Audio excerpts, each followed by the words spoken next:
లక్ష్మి చిన్నోడు భోజనం చేశాడా?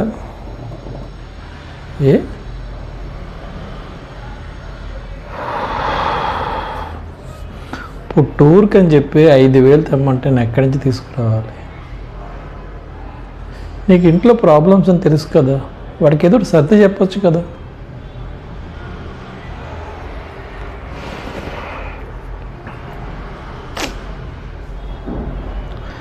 దీనికోసం భోజనం మానేసి కూర్చున్నాడు వాడు. అది కాదు లక్ష్మి, మొన్నేనా 10,000 కాలేజ్ ఫీజు కట్టాను, అమ్మాయికి 20,000 కట్టాను. వీళ్ళు ఫీజులే కట్టనా, నాకు వచ్చే జీతం ఎంత కూడా నీకు తెలుసు కదా. ఆడికి నువ్వన్నా సర్ది చెప్పొచ్చు కదా. ఏరా అన్నం తినలేదంట? నిజమేరా, అందరూ వెళుతున్నారు.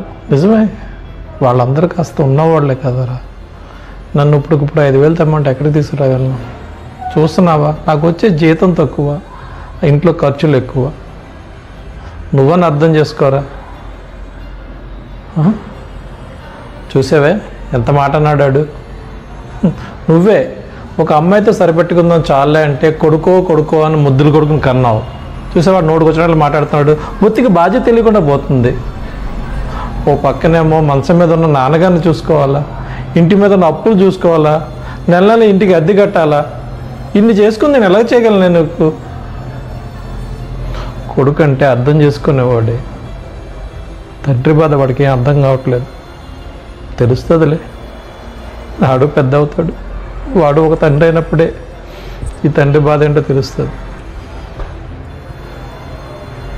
ఏం చేస్తాను, తల తాకట్టు పెట్టని తెచ్చిస్తాను. ఆడ మాట ఎలా కాదగలను? సరే ఎలాగో ఏడమను, వచ్చి తినమను.